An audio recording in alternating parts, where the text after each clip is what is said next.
welcome to this channel. Uh, Today we're going to talk about money saving tricks or tips rather. And the first thing you have to look at it is what is a taxable savings uh, that is allowable in your country. In US, the first thing you can actually easily do is 401k. 401k is a retirement plan where you can actually deposit up to 19,000, almost 90,000 per year. And if you are actually a business, if you have a LLC, then you can actually do up to 52 or 53,000 per year, which is awesome. That money you can actually deduct from your total income tax, or rather you can defer it, and then of course the thought is in your early stage you're going to make more money now, and as you go later, as you retire, you wouldn't have an income. So that's the assumption. So at that point, you defer it, and then at later stage of your life, your income is lesser. So when you take that money every year, maybe 4%, if you take it out and just for the expenses that you have, then essentially you're gonna pay zero tax or very minimal tax. That's a thought. So the first thing is you would actually do it on 401k, and generally in US, most of the companies do a 50% match up to almost 3%, 6% of your revenue. So that's a free money. Typically, if you don't opt for those options, then essentially you're gonna just leave it out of the table. And so the best option is to choose the 401k in your company. And if not, you're not gonna do up to 18k. At least do up to the company match. So that's the option one. For sure, everyone should actually do it. I didn't do it. So stupid. I didn't do it for quite part of my time, but now I've actually started doing it, and I've started doing it just for the company match, and then essentially I plan to push that into the maximum 18k or 19k per year.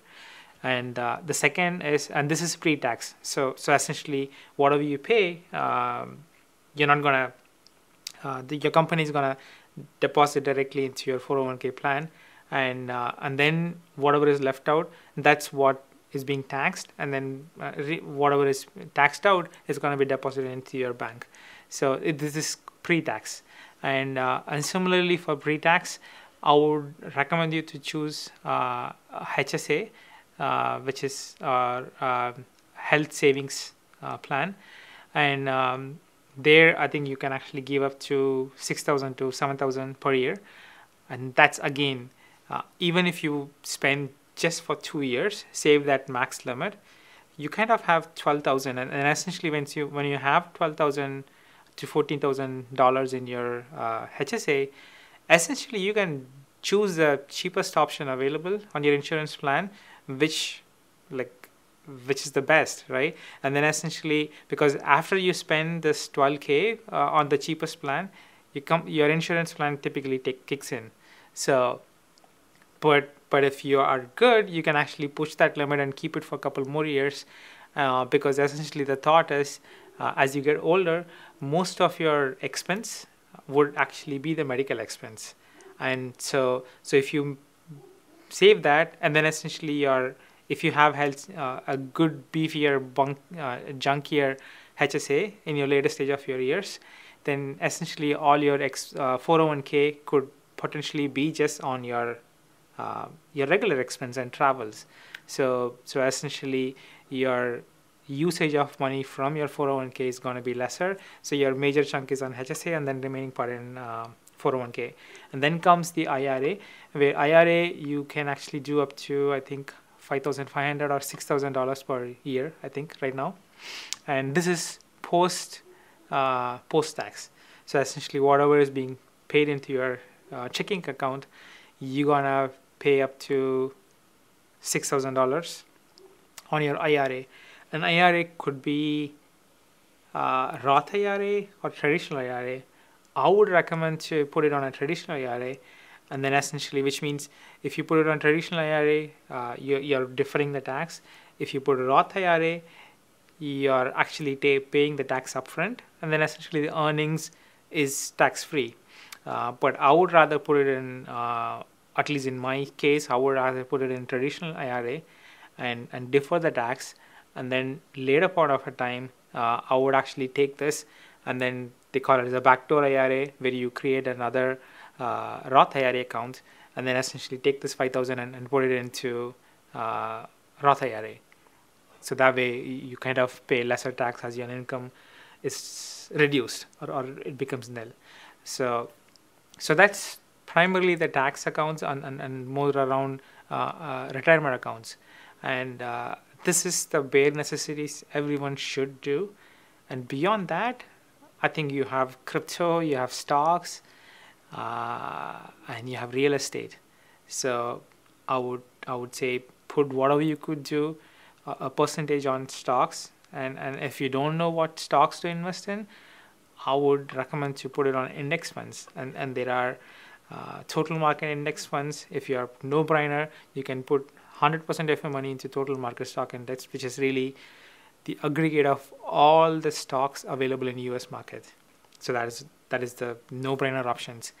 And if you are a little bit knowledgeable, I would rather put it in a percentage into a broad 500 S&P 500, which is top 500 companies in US, and a percentage into a small cap, a percentage into international markets, a percentage into emerging markets, and a percent into bond market. And the reason I put in bond market is because you keep that money, which grows very, very marginally. But then essentially, if at all, if stock market goes down, like it did in March of 2020 with COVID, and every 10 years, it is expected the market crashes or goes down. So whenever it goes down, you take that bond and then put it on the stocks. So it's kind of an income, a money to pump it whenever a market goes down. So and you can have a percentage, like it could be 50, 60 on your US market, and 10%, 5 to 10% on your bond, and then 30% on your emerging and international developed market. And definitely I would recommend doing that, because US market, I mean, pretty much I think all the stock market today are really highly pumped up, and it's overvalued. And essentially, because I follow Indian stock markets, it's overvalued. So pretty much every market is overvalued, but generally the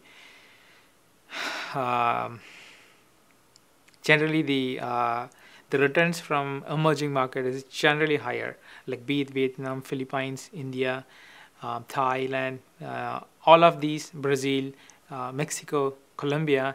All of these are really explosive markets, and it's no brainer. I mean, like that's lower wage countries, and essentially that's where the returns gonna be higher.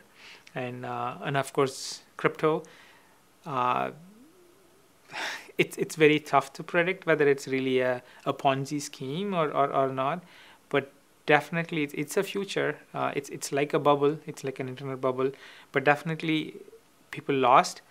But for sure, I mean, there are companies, we're living on the internet. So all these cryptocurrencies may not survive. Who knows?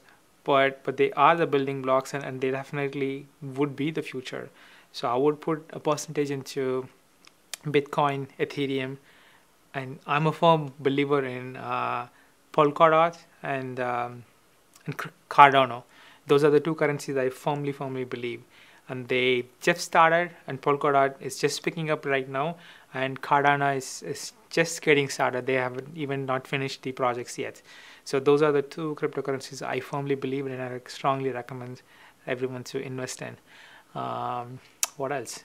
And then if you have if you're part of another domestic market, like I am part of India, so of course I put most of my money into Indian stock market. It's an emerging market. And for sure, I believe India has a strong future in another 10 to 30 years. I think India gonna be dominant. So I bet on India, and not just because I'm Indian, because I firmly believe there's a strong potential for that market to be dominant. And of course, Fidelity or other funds offer you to invest in other national currencies. Like you can actually put it on a dedicated specific market, like Philippines, Mexico, Brazil. These are the markets that I kind of invest in. So if you're actually have a close relationship, or if you strongly believe those countries going to get better in another 10, 15 years or 20 years, I would recommend finding those funds and then potentially invest a bunch into it. And then the last part is real estate, of course. So the best plan is really to buy a home, not extravagant home, but a home that you can be comfortable with, and pay it off, and then essentially save a bunch, and then essentially buy homes which you can rent it. And there are multiple methods to invest. There are borrow, where you actually buy a home which is not developed, and then you fix it, and then essentially when you get it out, you can actually sell it at a higher price, or you can actually rent it and then move to another home. And then, like undeveloped home, or bank owned homes, foreclosed bank owned homes, and then essentially you buy it at a lower rate, fix it, you live there, fix it, and move on. And then essentially you keep building the doors. Real estate as a rental could be tougher, and I don't know if everyone has an appetite to take that.